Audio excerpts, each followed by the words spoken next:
Well, God is good. Dahil binibigyan tayo ng magandang panahon, bagamat misa parang mainit, pero salamat, may magandang araw na binibigay sa atin. Sana ipakita ng Panginoon sa atin gaano kahalaga ang totoong pananalangin. Kasi hindi lahat ng nananalangin, syempre, pinapakinggan ng Diyos. Pero kung tayo binigyan ng pagkakataon, makita natin gaano ito kahalaga. Pero dun nga papasok tayo dun sa tanong na, kung napakahalaga ng pananalangin, alam nating lumalapit naman tayo sa Diyos. Pero bakit may mga pagkakataon na parang napakahirap manalangin? Di ba? Kahit aware tayo na sa Diyos tayo lumalapit, pero may mga pagkakataon parang hirap na hirap tayong manalangin. And I'm sure, lahat tayo naranasan natin yan, di ba? May bahagi sa buhay natin na parang pwedeng gusto natin, kaya lang hindi ganun kadali na manalangin. Kaya yung akala ng iba na, basta mananalangin ka lang naman, walang problema yun. Hindi po totoo yun. Maraming bahagi at maraming aspeto sa buhay natin, nahihirapan tayong manalangin. And remember, kagaya rin tayo ng mga alagad ng Panginoon. Nung ang Panginoon ay nanalangin sa Garden of Gethsemane, kasama yung 3 alagad niya, yung pinakamalalapit sa kanya, at sabi niya, "Diyan muna kayo, ako'y pupunta doon." At habang ang Panginoon nananalangin, binubus niya yung kanyang kabigatan sa harapan ng kanyang ama dahil malapit na siya pumunta sa krus. Bumalik siya sa kanyang mga alagad. Anong nakita niya? Anong ginagawa nila? Natutulog. Siguro, ang lakas pa maghilik. Natutulog sila. At doon nagtanong ang Panginoon sa Matthew. In fact, napakahalaga ng pagkakataong ito. 3 bahagi ng kasulatan, binabanggit ang pagkakataong to. Matthew 26, Mark 14, and Luke 22. Napakahalagang pagkakataon sa buhay ng ating Panginoong Kristo. Pero, dun pa lang, makikita na natin, hindi lang isang beses nakita ng Panginoong natutulog sila. 3 beses. Ibig sabihin, nahirapan talaga silang manalangin. Kahit sa pinakamahalagang panahon ng buhay ng ating Panginoong Kristo. So, yung pag-aaralan natin masasentro doon. Why is it so difficult to pray earnestly? Bakit ba napakahirap na manalangin ng mataimtim? Dagdagan natin yon. Kailangan nating linawin. Kasi yung sabi ng iba, madali namang manalangin Nagbanggit ka lang ng salita. Pero yung mataimtim na pananalangin, I think that's where the challenge lies. Doon ang medyo may kahirapan. So, hingin natin ng patubay ng Panginoon sa ating pag-aaral sa umaga nito. Let us pray. Almighty Father, we worship and adore you. Maraming salamat sa muling pagkakataong ibinibigay ninyo sa amin, Panginoon, upang muling mag-aaral ng inyong mga salita.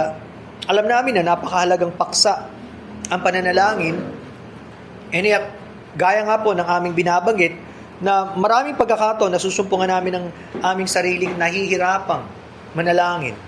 At alam din namin, ito po ay dahil sa iba't ibang kadahilanan. Pero panalangin ko po, buksan niyo aming isip at puso upang lalo kaming sa inyo tumingin, sa inyo lumapit, sa inyo umasa, at makita namin, Panginoon, na may pag-asa sa inyo, aming Panginoong Jesus. Pagpalain niyo po ang maikling pag-aaral namin, and to guide my tongue as I teach your word, and guide our men also na magkaroon ng ganitong challenge sa aming mga puso, and ang iba pa namin mga Sunday school teachers, to be with them and the rest of those who are attending. We commit all of these things in the Lord Jesus' name. Amen. Now again, kailangan nating bumalik sa banal na kasulatan, both in the Bible tsaka sa sarili nating karanasan. Masasagot na natin yung tanong, bakit ba napakahirap manalangin ng mataimtim? At siguro naman, maiisip nyo na ang dahilan ng ating pag-aaral para maging aware tayo, para malaman natin, oo nga, totoong nangyayari ito sa bawat isa.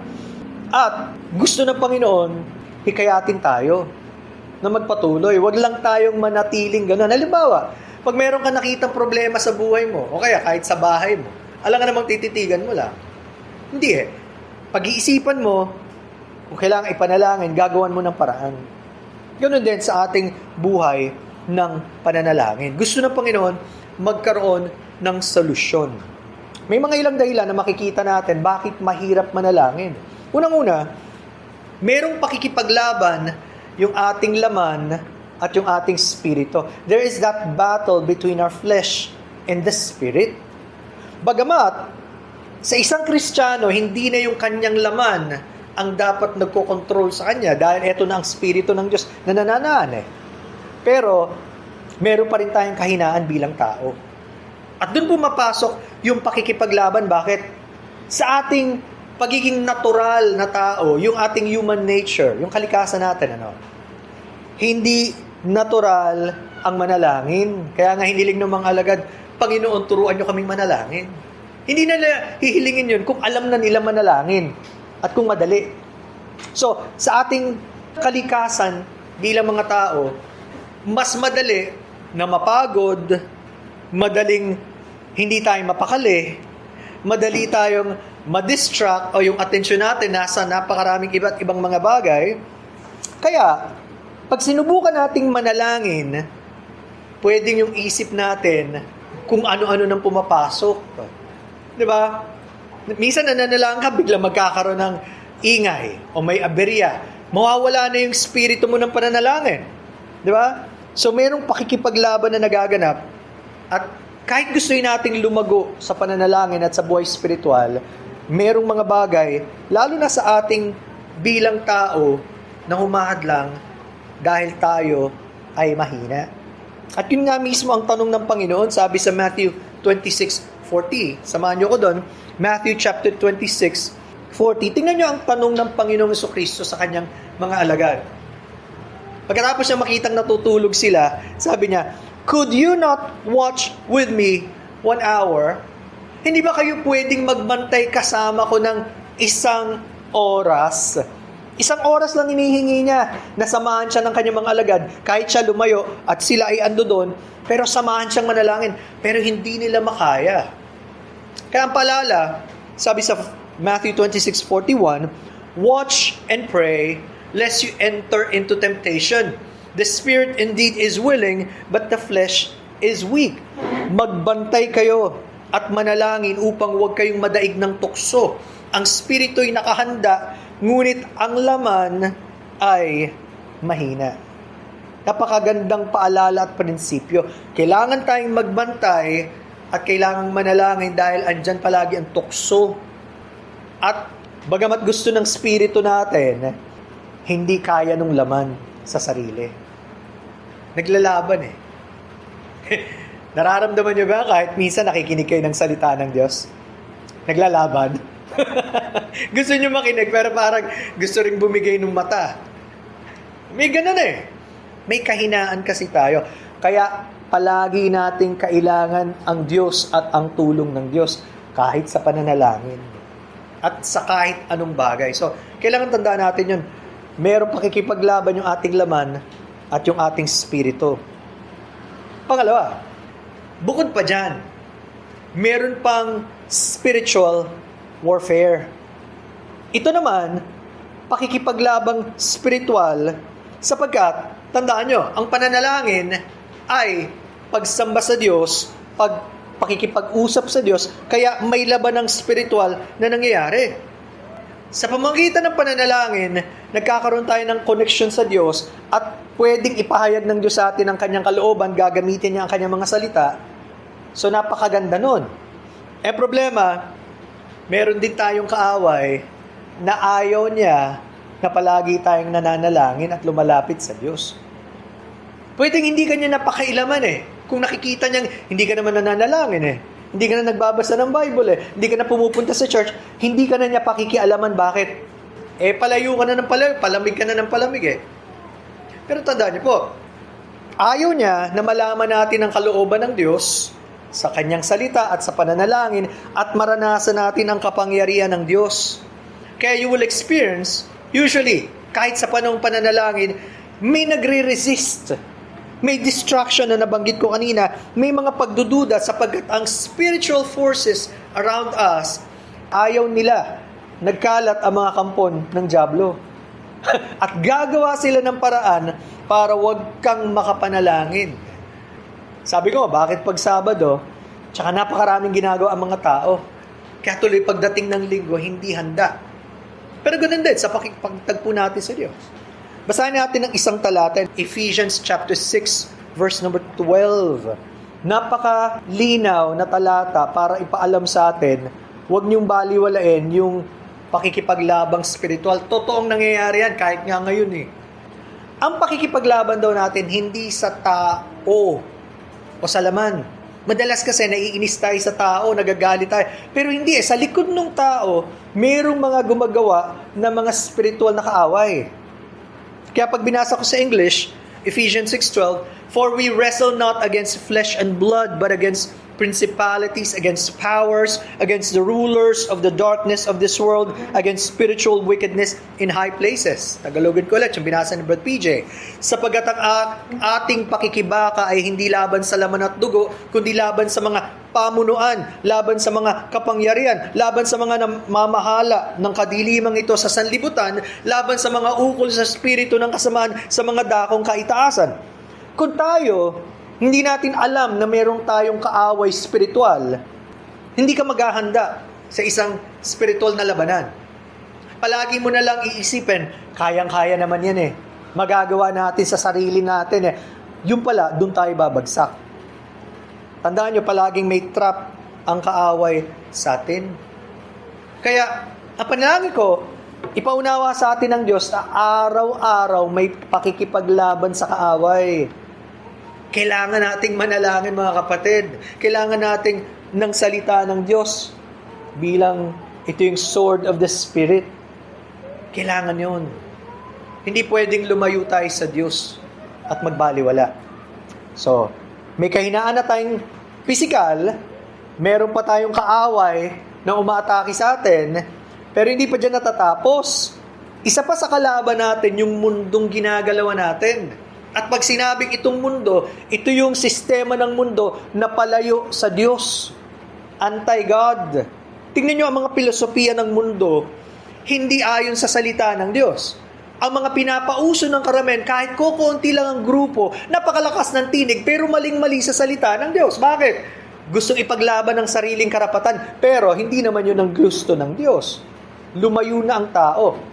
Kailangan natin ito makita, andi dito tayo sa mundo. At dahil nasa mundo tayo, napakaraming ingay na dumarating, kanino ka makikinig? Madalas pa, hindi na natin mabitiwan ang ating gadgets. Sino sa atin ang walang cellphone? At gaano kadalas natin ginagamit yan? So, pasok ng pasok ang napakaraming information either through social media, ang mga tao nalululong sa iba-ibang games, kung ano-ano pa pumapasok. At yung pamantayan ng mundo. Kaya tingnan natin, iba't ibang paraan ng mundo ngayon. Dati wala yan eh. Noong mga sinaunang panahon, hindi alam ng mga magulang at tinuno natin yan. Digital overload. Because of the advent of technology, at salamat sa technology, pero ang technology, gagamitin mo daw, ang teknolohiya, para sa mabuti, para sa masama. Napakaraming impormasyon pumapasok. Pero paano mo sasalain ang tamang impormasyon at maling impormasyon? Maraming tao nahulog sa fake news, hindi man lang nagsisiyasat. At, eto pa, ano yung kasiyahang dala kapag hawak-hawak mo yung smartphone mo, cellphone mo? And tanungin ko kayo, nangyayari sa atin to. Pagkagising sa umaga, anong unang-una nating hahawakan? Sa sobra, na-attach na tayo, parang ang hirap-hirap bitawan na hindi muna natin gagalawin ang ating cellphone. Tingin agad ang karamihan. So isang attraction ng mundo yan, 24/7, again, because of the internet, kahit sino, at ito pang pinakamalaking problema, hindi lang sa mas matatanda, lalo na yung mga bata, na walang kamuwang-muwang. Lalo na sabi ko sa mga magulang, pagka kami nagpapaalala kahit sa Bible study, ingatan yung mga anak nyo. Huwag nyong gamiting babysitter ang cellphone. Lahat na lang makikita nila, hindi pa sila handa sa ganun. At alam nyo, may mga scientists na nagsasabi, ang devices daw para siyang oven. Ang problema lang, malaki yung ating space, kaya hindi mo agad halata. Pero parang fina-fry, niluluto yung utak. At the more na nakababad ka, hindi ka na makakalis. At yung parehong nasa isip ng isang addict, drug addict, na hindi siya makaalis sa droga, yun din daw ang gumagana sa isip ng isang tao, hindi na makaalis sa kanyang device. Napakalakas ng atraksyon. So there's a blessing of technology, but there's also a curse. At marami nga, hindi na makipag-usap ng harapan, gusto lang puro technology gamit. Di ba? Pangalawa, yung mga kaabalahan sa mundo, the cares of this life. Tandaan niyo po, again, because of society, because of social media, karamihan ng mga tao may pressure para ipakitang nagtatagumpay sila.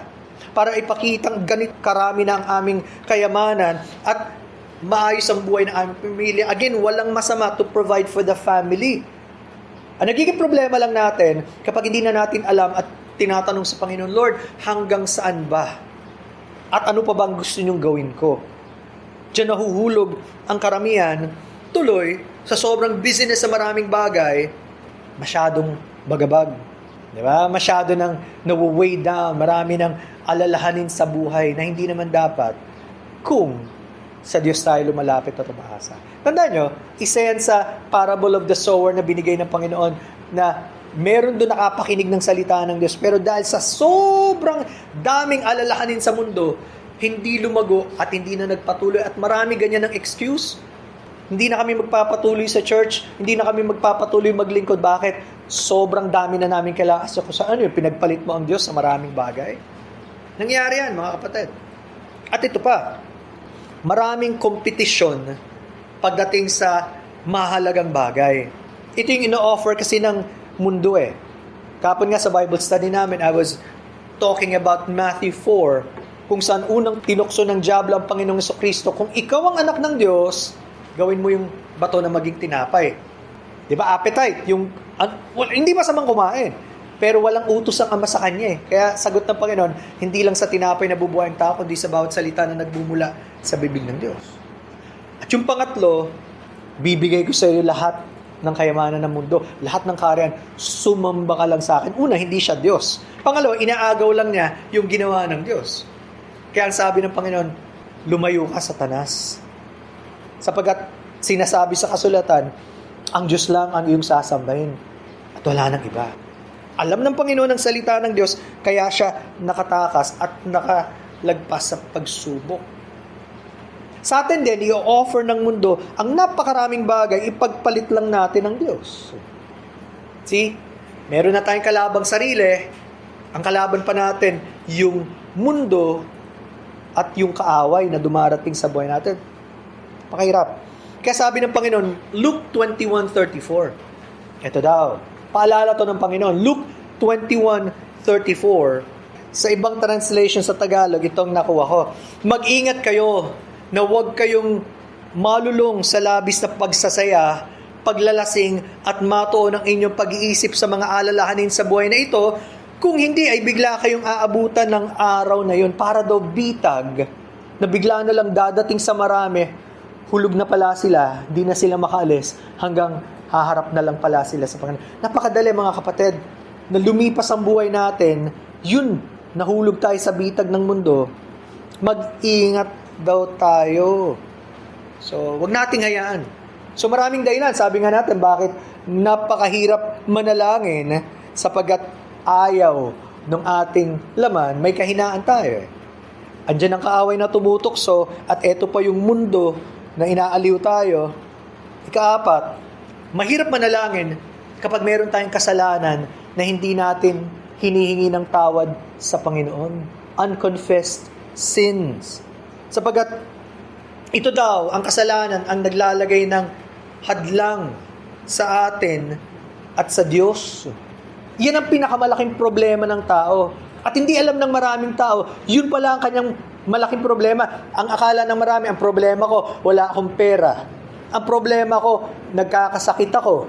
Mga problema yan. O kaya, hindi maganda ang pamilya ko.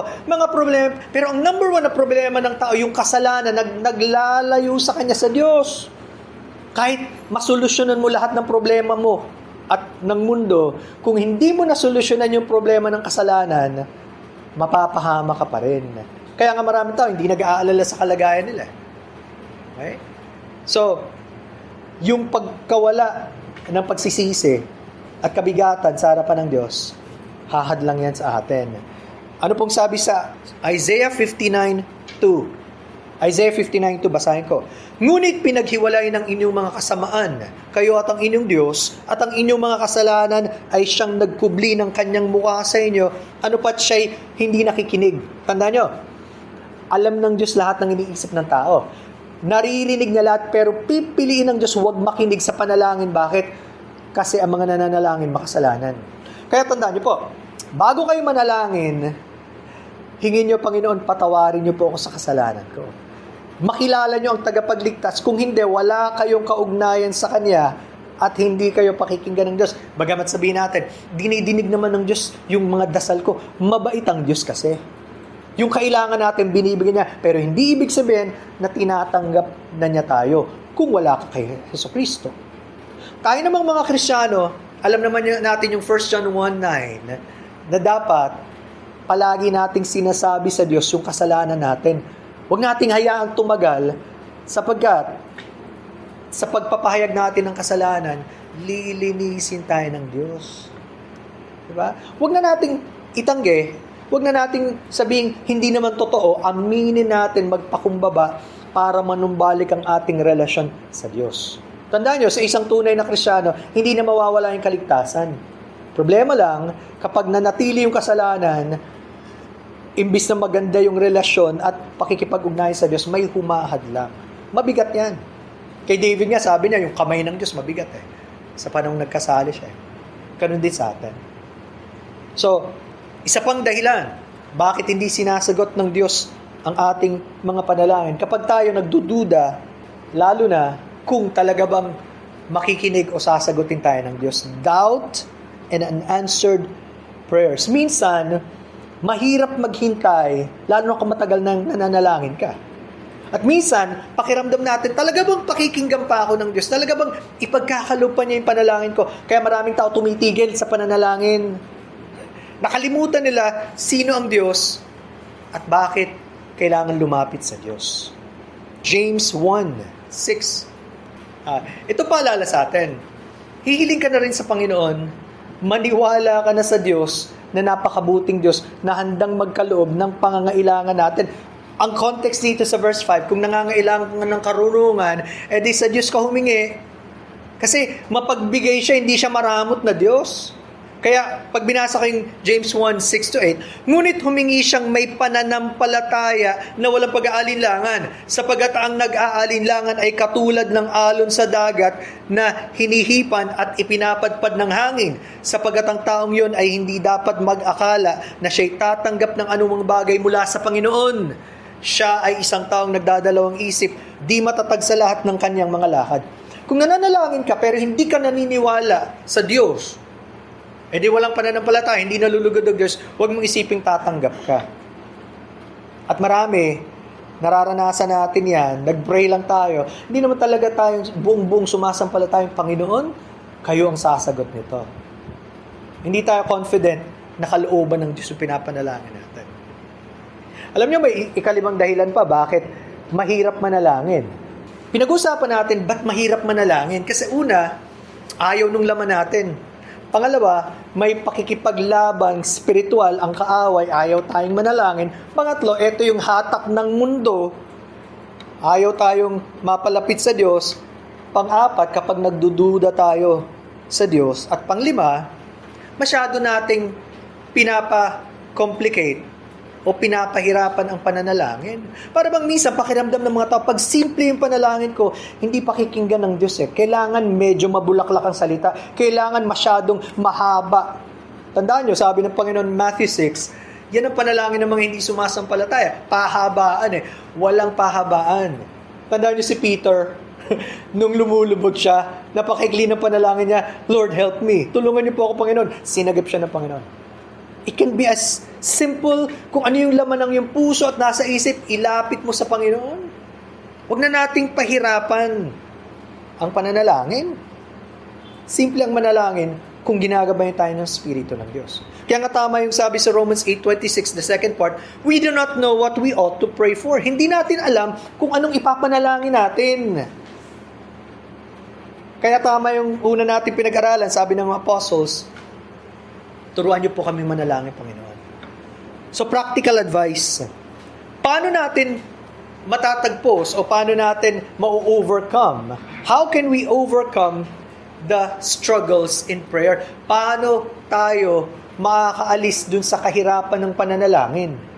Una, gawin nating simple. Simpleng pananalangin. Tandaan nyo, pinag-aralan natin the Lord's Prayer. Yung Ama namin. Ginawang simple ng Panginoon. Bakit? Ando doon na lahat ng kailangan. Kung siya ang iyong Ama, sa Kanya ka nagtitiwala, sa Kanya kailangan mong humingi ng tawad, sa Kanya mo kukunin ang iyong pangangailangan, ano pa bang kailangan mo? Simple lang. Manalangin mga kapatid. Huwag nating pahirapan.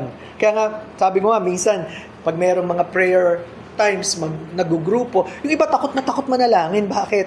Akala kasi nila, pagandahan ng panalangin. Hindi po. Kahit simpleng panalangin, subukan natin. Doon mo lang manalangin. Kung gusto mong matutong manalangin, edi manalangin ka. Yun lang yun eh. Pangalawa, pwede natin gamitin ang salita ng Diyos. Lalo na kung mababasa niyo yung Book of Psalms, yung mga awit. Napakaraming bahagi ng awit, panalangin at awit. Habang inilalahad ng mga awit sa Diyos ang kanyang nararamdaman, inaawit din niya ito at dinadala niya sa Panginoon. Binabago ng Panginoon yung kanyang puso. So gamitin natin yung salita ng Diyos habang tinuturuan tayo ng Diyos para manalangin. At pangatlo, ito yung napag-aralan natin last time. Yung pagiging matyaga sa pananalangin. Be persistent in prayer. Ito sa ating pinag-aralan, may isang lumalapit sa kanyang kaibigan dahil may pangangailangan, may dumating na bisita. Pero ayaw agad nung kaibigan kasi ating gabi na tulog na ang aking sambayan. Mahihirapan siya na hindi maistorbo lahat. Huwag na. Nagkakato. Talaga namang humingi ng tulong kasi hindi niya pababayaan yung kaibigan niya nagugutom. Sabi nga ng Panginoon, kung hindi niya pagbibigyan yung dahil kaibigan niya, pero pagbibigyan niya dahil nakukulitan na siguro hindi nagsasawang humingi. Lalo kaya ang Diyos na mabuti? Palagay niyo ba kung ikaw na nanalangin at palagi kang lumalapit sa Diyos, lalo bang magiging bingi ang Diyos? No. Maaawa ang Diyos sa atin at palaging naaawa ang Diyos sa atin. Isang gusto kong encouragement sa atin, puntahan natin yung Romans 8:26. Ganda yan. Basahin ko sa Filipino. Romans 8:26, at gayon din naman, ang Espiritu ay tumutulong sa ating kahinaan, sapagat hindi tayo marunong manalangin ng nararapat, ngunit ang Espiritu mismo ang namamagitan na may mga daing na hindi maipahayag. Kahit nahihirapan tayo, kahit hindi mo nga magbuka daw yung bibig, nasa puso mo lang alam na ng Espiritu ng Diyos. Siya nagbibigay sa atin ng totoong panalangin. Ang mahalaga, lumalapit pa rin tayo sa Diyos. Huwag natin gamitin dahilan, nahirapan ako manalangin, hindi na ako mananalangin. No. Panginoon, alam niyo po ang aking puso. Tulungan niyo po ako, nahihirapan ako ngayon. Kailangan ko po kayo. Sana encouragement yan. Lalo na kung anak tayo ng Diyos. Pangalawa, kung hindi mo kilala ang Panginoon at hinahanap mo siya bilang Panginoon at tagapagligtas, handa ang Diyos na kumilos sa buhay.